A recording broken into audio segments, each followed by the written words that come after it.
What is up? And welcome back to the Thriving Stylist podcast. I'm your host, Britt Seva, and we are on a roll with these like expose style podcasts. I think this is the third one I've done.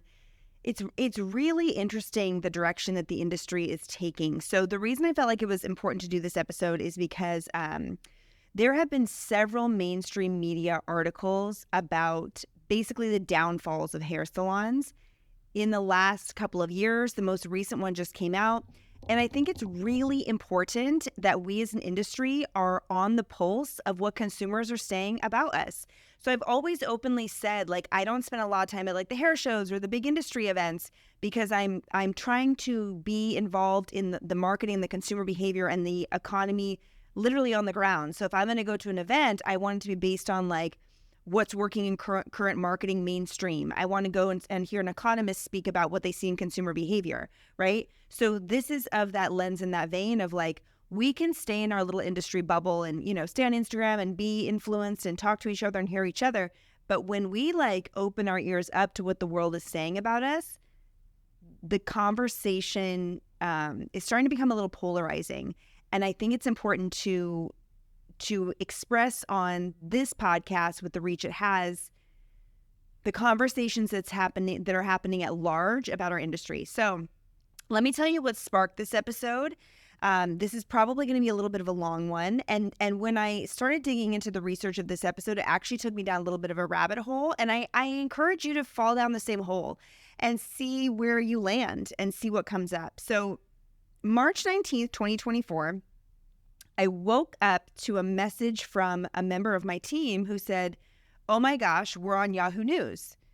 And I didn't realize she meant like us as a company. And I was like, oh my gosh. So I clicked the article and yes, it hit Yahoo News for sure, but it was actually a Washington Post article. So this Washington Post article was written by Trisha Romano.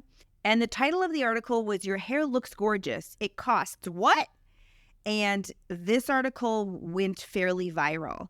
It was picked up by NPR as an additional interview piece. It's something that there's been a lot of readership on, and I think it's important to break down the article and then share with you the other articles I happened to find as I was researching this one. This is not a new phenomenon, is what I came to find out. It's just the largest feature that the industry has had to date, and I have a feeling it's not going to be the last. So if you want to read the article in full, which I fully suggest that you do, if you do a Google search for Washington Post hair stylist price, it's going to come up. So just that search, or you can look up Washington Post Trisha Romano hairstylist. Like that'll pull up the article too. We will link to it in the show notes of this episode, but if you don't know how to access show notes or you don't want to do it that way, a Google search should pull it up as well. So I was quoted in the article, and Destroy the Hairdresser was also quoted in the article. I can only speak for myself. Trisha and Washington Post did not reach out to us for a quote. I believe they pulled my quote from this podcast, as far as I can tell.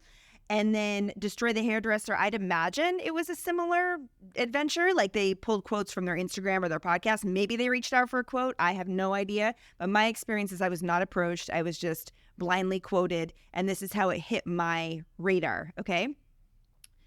So I'm going to read you, to start this episode, I'm actually going to read you some quotes from the article. So rather than like sharing my opinion to start, I'm just going to read you, like, sit down. Imagine I'm your kindergarten teacher. Sit down, and I'm going to like read you a little bit of a story. That's where we're going to start. So the article starts with this. Salons are implementing hourly pricing, billing more for basic services, and handing hair dryers to customers, all to future-proof their businesses and prevent stylist burnout. Some customers say it's out of control. So, do I believe that first paragraph sums up what's actually happening? No. But I do believe that's the perception of what's happening. And like I always say, perception is the reality. And what I liked about this article is I do think it is a real clear snapshot of what customers think about hairstylists and salons today. I do. I think it was well written in that sense. What I also liked about it is Trisha did not just say stylists and salons are the worst. She did make the effort to, from what I can tell, reach out to some salon owners and stylists and get quotes from them kind of defending their position. And I can really appreciate that she tried to bring the hairstylist and the salon voice into it. She definitely sums up the article saying that stylists and salon owners should question their policies. But I do believe that she did her best to share both points of view, and I can deeply respect that. But that first paragraph that I just read you is the point of view of this article, and I do believe it's the point of view of a lot of customers today. So Trisha goes on to share her own salon story. I'm going to read it to you. She says, I was informed I'd need a color correction, and I would be charged by the hour. I sat in the chair and anxiously watched the clock, as if it was a meter in a taxi.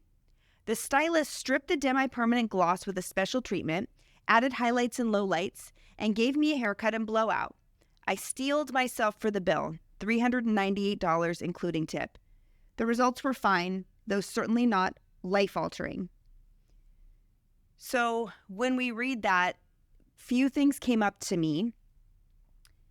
She talked about being charged by the hour as being billed like a meter in a taxi, and that she as a client sat watching the clock almost as if every second the clock ticked, her bank account was getting smaller. The psychology of that is not great. And I don't know if the reason why she was feeling that way was the way that the pricing was explained to her. Like, I wasn't there for the consultation. I have no idea what that looked like. All I know is this was her experience. And then the other piece that stood out to me is she said the results were fine, though certainly not life-altering. This is where I say clients need to feel like they're getting what they've paid for. I'm gonna reference back to lots of previous podcast episodes I've released over the last year. I'm gonna give you some other podcasts to listen to at the end of this episode. But when I've been saying perceived value, people want to feel like they're getting more than they paid for. Their perception is the reality. People want to feel like it's worth their money. People want to feel like it's worth their time. This is exactly what I'm talking about. It's exactly what I'm talking about. It doesn't matter how good you, as the service provider, think the result is. It doesn't matter what you think your time is worth. It is in the eyes of the customer, and we don't have to like it. We just have to understand that's the way it works. It's kind of like you bringing it back to us as consumers. It's like an iPhone. There was a time where you could buy an iPhone for $600. Now it's more than double that. I think you can get an entry-level iPhone for around the $1,000 price point, or you can spend $2,000 on an iPhone, I'm sure. Do I think that the cost of building iPhones has doubled? No, I just think that the demand has, and so Apple gets to charge whatever they want to. It goes back to the Starbucks analogy, which we're actually going to talk about in this article too. I can remember in high school, I could go and get like a giant coffee for less than $5. Well, now that's going to cost me 10 or 11 bucks. Starbucks can do that though, because people are desperate for coffee. People have to be that obsessed with you and your business for it to work out. And what this article is saying is a lot of clients just aren't that desperate. Okay. So I'm going to read you a few more quotes from the article. She says, some stylists are doing this by adopting hourly pricing, charging at least $100 an hour for cuts, color, bleach, and balayage. Others are billing more for basic services and redefining once included perks like blow dries and toners as now costly add-ons. Here's another quote. So this is from a different client that she interviewed for the article.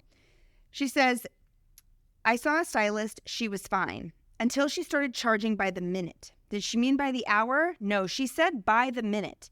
She would leave. So now I'm sitting in a room all by myself. I wasn't getting a foot rub. I wasn't drinking champagne. I'm overlooking the dumpster in the parking lot for 45 minutes while she goes on a walk somewhere. And I'm sitting in this room by myself, and here I am paying her for it.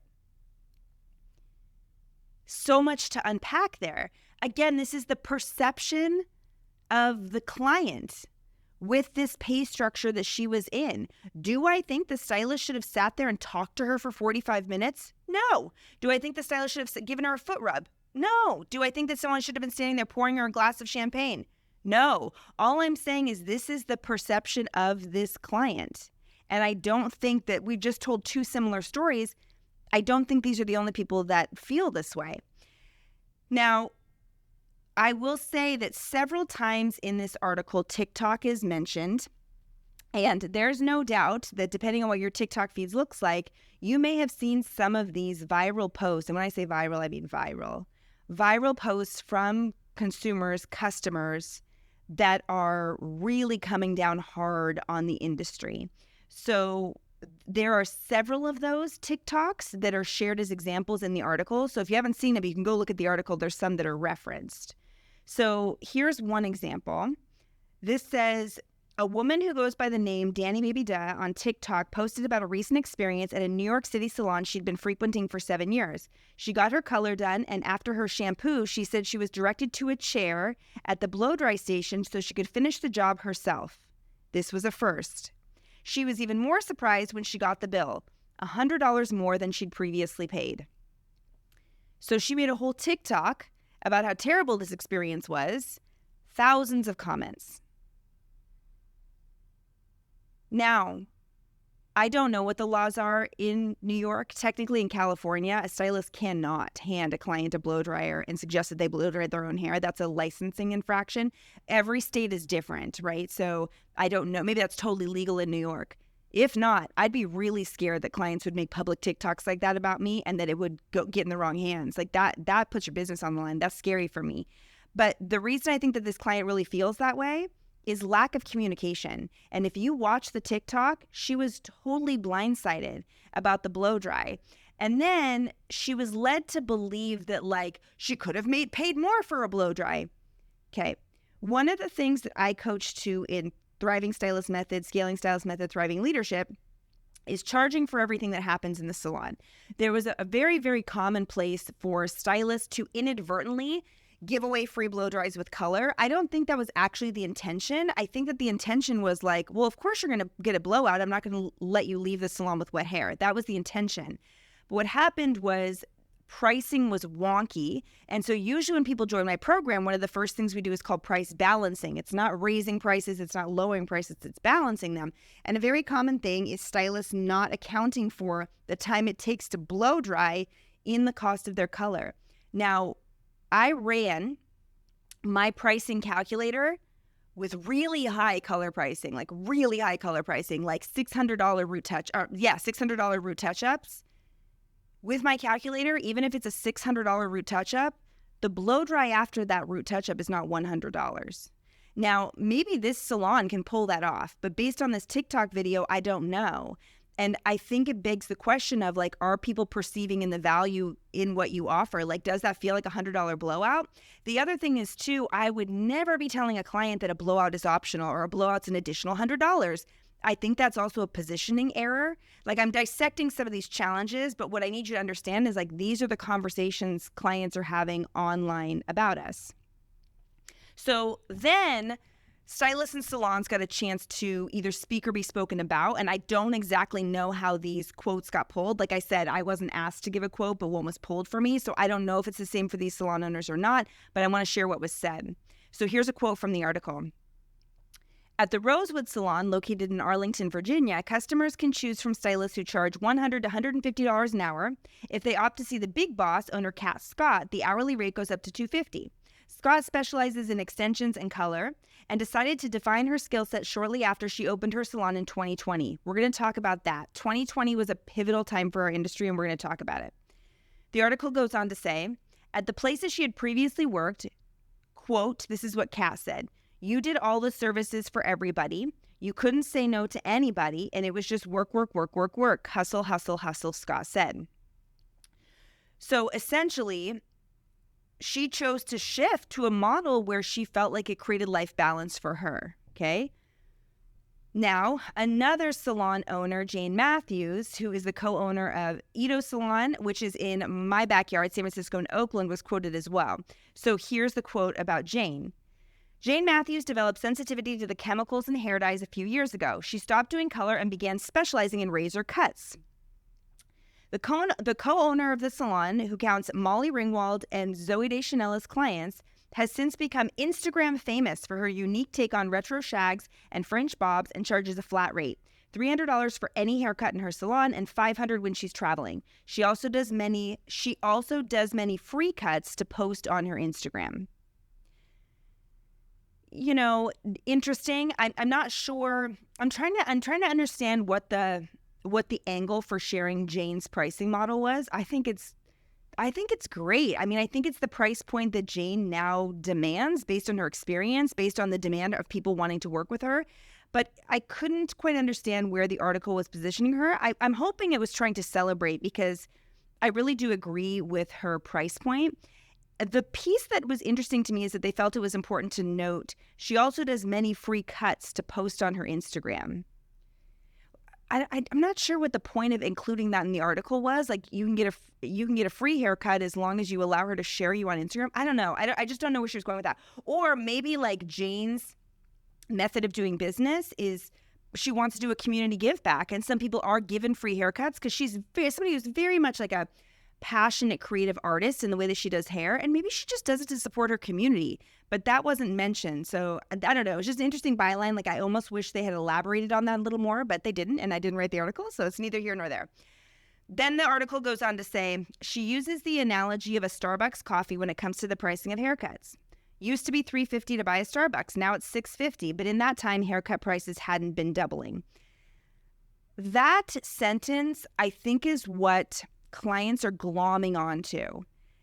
Overwhelmingly, the vibe I got from this article was that the industry played small forever, woke up at some point, at 2020, like snapped out of it, and then was like, we're going to double our prices.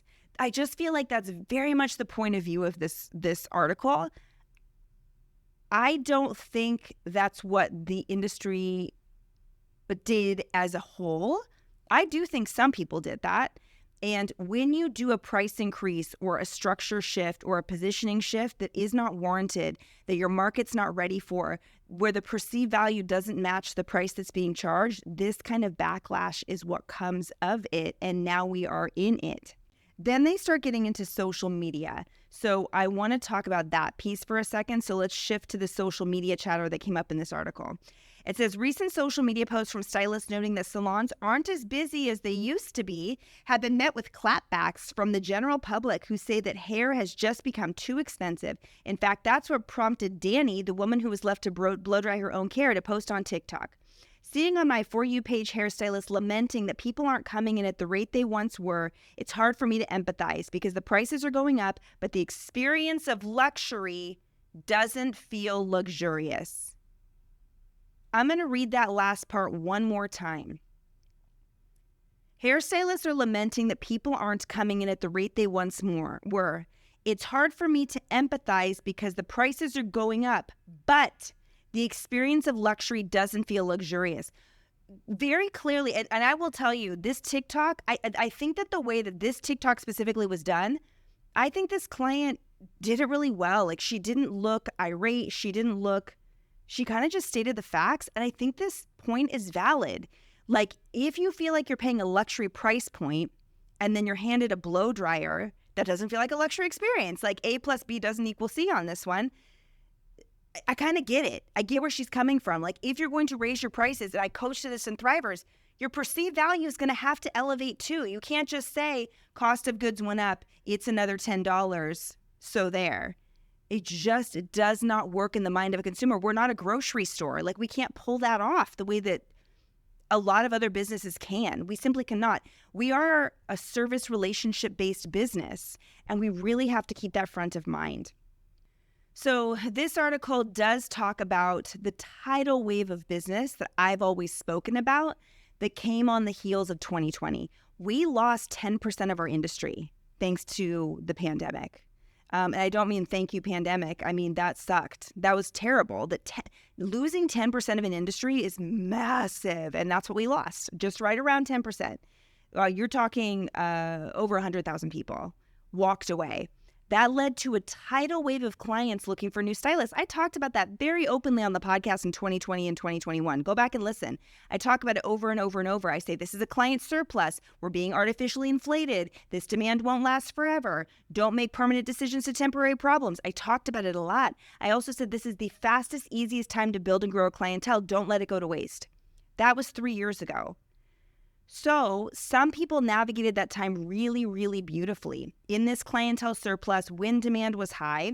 And some people made some impulsive decisions because they had to react to the way that the industry and the economy was changing, but maybe weren't quite sure how to do it. So what we saw was a ton of boundaries being put into place, a lot of lack of customer service, very irrational pricing decisions were pulled.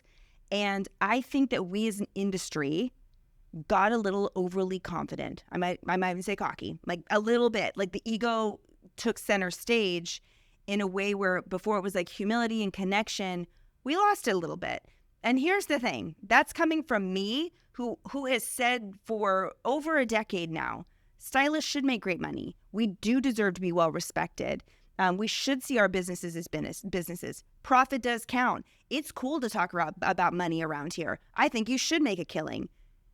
All that being said, you have to keep the ego in check as you do that, or you're not going to be able to reap the rewards. And I think that we got a little caught up in the surplus and stopped making really great business decisions. And in 2022, I started talking about the Great Divide when I could see all those weird, irrational decisions being made, the long-term decisions for short-term problems. I saw the triggers being pulled, and that's when I announced. I was like, y'all, our industry is headed for a huge divide. We are in it. We are in the split. And these mainstream media articles are a huge indicator of that. So here's another quote from the article that says, social media has provided a way for stylists to share prices and techniques, creating an online community that stretches from small towns to big cities. And when they started talking to one another, they realized they could look at their business differently. Very interesting.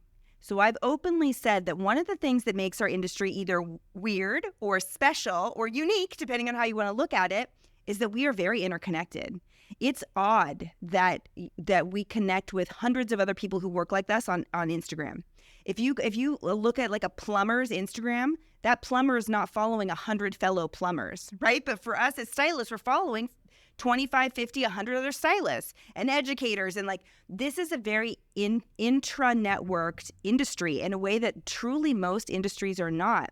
And that is being seen as a threat to consumers. They didn't pick up on that until recently. What made them pick up on that? You all, we did that to ourselves.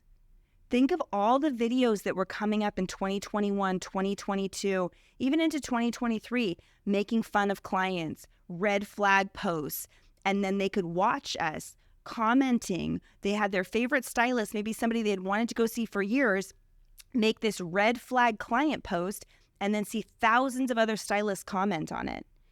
I truly don't think that consumers understood how interconnected this industry was until we kind of started making a fool of ourselves. And then it became extremely obvious. So now they know, and we need to work collectively to shift that perception, because the perception is we all started talking to each other, made a collective agreement to do whatever we wanted and raise our prices and screw the guest. Like that is the tone of what's being said. So, you could look at this and be like, okay, that's one article, who cares? Okay. Except for that, when I started doing, and I thought that for a minute too, honestly. You can ask my team. When I first chatted about it, I was like, oh my gosh, weird, this is a one-off. No, it's not a one-off. So this article got picked up for NPR. NPR did an audio piece on it. I listened to it live when it came out, and it was interesting. Clients were calling in, sharing their opinion on stylist and salon pricing, and it wasn't great. I looked for the recording of that piece. It was done just last week, and so I don't believe the piece or the transcript is up on NPR's website yet, but it's worth looking for sure. Just so you could hear those clients calling in. I thought it was interesting. But while I was looking for that, I found a different NPR article, and it features somebody named Brittany Luce, Luse. And if you look up NPR hair braiding, this article will come up. So this article was republished by NPR on April 2nd, 2024. It was a little bit hard for me to find like the source and the details. I think that this is actually something that was recorded a while ago, and they are republishing it because this topic is buzzy, and it seems like they're trying to almost like give the content a second life and give it another reboost, which just goes to show There's buzz around this topic, and they're not going to stop talking about it. Now, this wasn't the only one. When I searched this one, there were several articles. So there's another article, how much should we tip, plus the hidden cost of getting your hair done, the tension behind tipping. Like, there's a lot of articles, actually, people upset about our industry. And I just think it's worth looking into. But I really, really want to talk about this one because, again, I think it was really well done. This one particularly, to me, wasn't written with a lot of bias. It was written very factually. So Brittany says, this week we're revisiting an exploration of hair braiding gone wrong. Online women are looking to get box braids, have gone viral with their complaints about confusing pricing structures, minimal care, and poor customer service. Y'all, it's the exact same complaints. This is a different article written by a different person, written around the same time as the first one. Or I really do think this is a reshare. Like, I think this article is from a couple years back. I could not find the data, but that's what my initial research was showing me. I could be totally wrong on that, but that's kind of how it looked like it was coming up. So different people, different specialties, different point of view. At the end of the article gets to the same place in space, that clients are frustrated with the price point versus the level of care and the level of customer service. So it started off as like an audio podcast almost. So I'm going to read some of the quotes. So in the audio podcast, it's doing audio clips from anonymous sources. So I don't know if these were anonymous callers. I don't know if this is pulled from social media posts. I'm not sure, but I'm going to read them to you. So the first one is, I just called the Pennsylvania Cosmetology Board on a stylist because I read through her booking rules and it says she charges an extra fee for 4C hair. Unidentified person number 3 said, this lady's prices go from $780 to $1,000 and it does not include a wash, does not include detangling. You have to come in with your hair already blown out and straightened out. Here's another one. Is the IRS aware of the fact that you stylists are charging $1,000 for braids? People are coming for us, considering reporting stylists to the board. Should we notify the IRS? This is wild. But this is the level of frustration that people have. So Luce says, hair braiding is ultimately a business. You know that. I know that. But some of us are not acknowledging that with a business comes a transactional relationship. Both client and stylist will always want to maximize profit and minimize expense. I could not agree more. That is called perceived value, everybody. And that's where we're getting jacked up a little bit. And I also love that Luce said, some of us are not acknowledging that with business comes a transactional relationship. This is the call up that we are getting that not everybody is understanding. I have said for years, your clients are not your friends. This is a business. And some of you were like, no, my clients are my friends. That's totally fine. But you are going to play a different game at a different price point with a different level of expectation. And that's great. Like, there are neighborhood salons that are making an impact where everybody's happy, and that's beautiful. If you want to be a stylist who is at a higher price point, I think that Brittany Luce is right in saying that, is it a transactional relationship? It is not a friendship. And we kind of have to choose. You kind of have to choose. This is part of the great divide. Are you going to stay the friendly neighborhood salon, which is great? You may not make as much money. You might not be as set for retirement. Your career might not be as lucrative, but you won't have to level up your experience. You won't have to be pressured to provide amazing value to your clients. You won't have to take additional education. You won't have to structure your business in a way where it operates like a business. You won't have to do any of those things. You won't make as much money, not even close to as much money, but you won't have to worry about any of this stuff, and you can be friends with your clients. That's a choice too. But to this article's point, you do have to make the choice. So then Luce introduces somebody she's calling Jalzy. So she introduces Jalzy as a public historian and YouTuber. She's been one of the few people online dissecting the Instagram stylist conundrum through a historical and economic framework. And I love that because it just goes to show that Jalzy actually spent the time doing the research. Isn't just spouting off or sharing an opinion. The description is dissecting the Instagram stylist conundrum, called it a conundrum, through a historical and economic framework. This was done professionally. Jalzy says, One wants to make money, and so that's their focal point. And one wants the lowest cost possible to the highest quality service. When I say perceived value, that's exactly what I'm talking about. And so I do think there are some justifiable complaints that stylists hold about how customers engage with them. I also think on the consumer side, there are very legitimate complaints about the lack of customer service that is happening because everybody's trying to cut corners.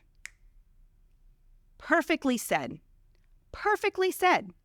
I would really read this article as well. If you look up NPR hair braiding, that article comes up. And again, the Washington Post article, if you look up Washington Post hairstylist price, that'll come up too. Join me down the rabbit hole. I just think a lot of these articles are very well researched, and just hearing the different perspectives, whether you agree with them or not, it's important to be a part of the conversation and understand what's happening. So coming to how do we make sure we don't fall into this narrative? Here's what we don't do. We don't fight against it. I think that everyone needs to kind of put down their weapons at this point and listen. I think the most powerful people in this world listen more than they speak. And let's slow down and listen and not be defensive, because when I first read this article and really dissected, I got to a defensive place too.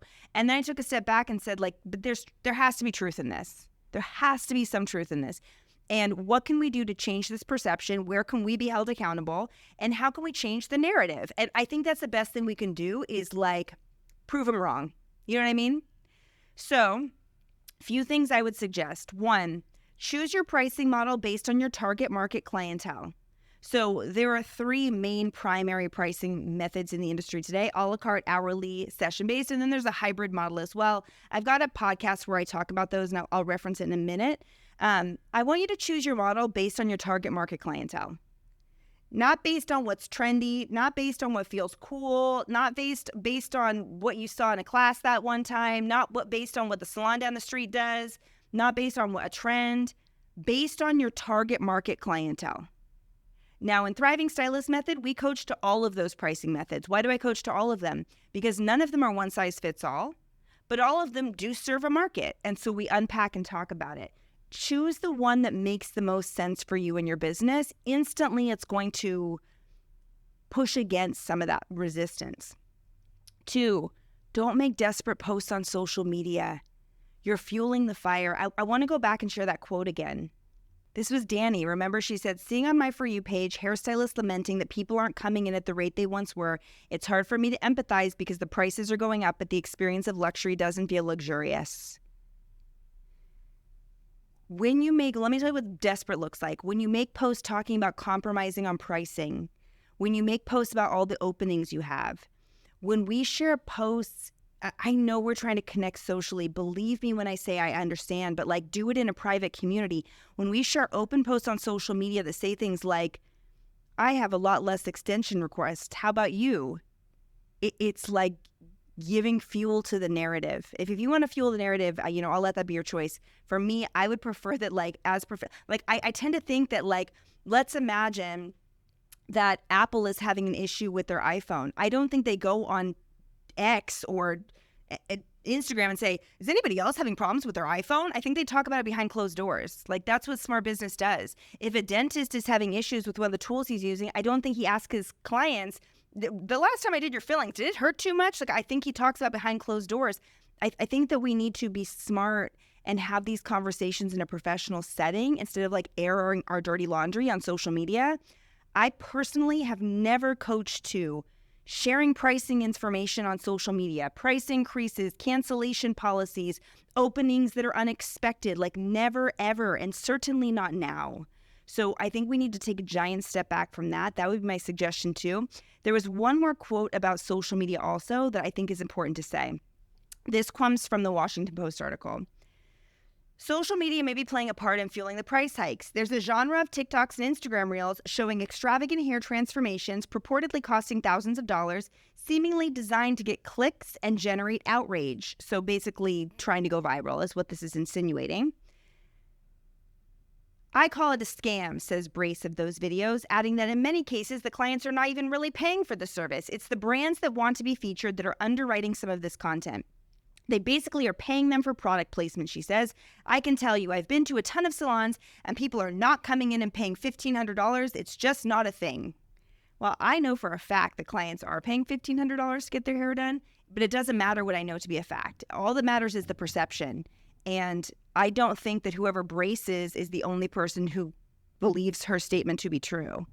Okay? So the storyline is the perception. The storyline is the reality, and we have to be painfully aware of that. Next, use the 7 factors of pricing to determine your price point. If you go back and listen to podcast episode 221, I talk about the 7 factors of determining your price point. Listen to that.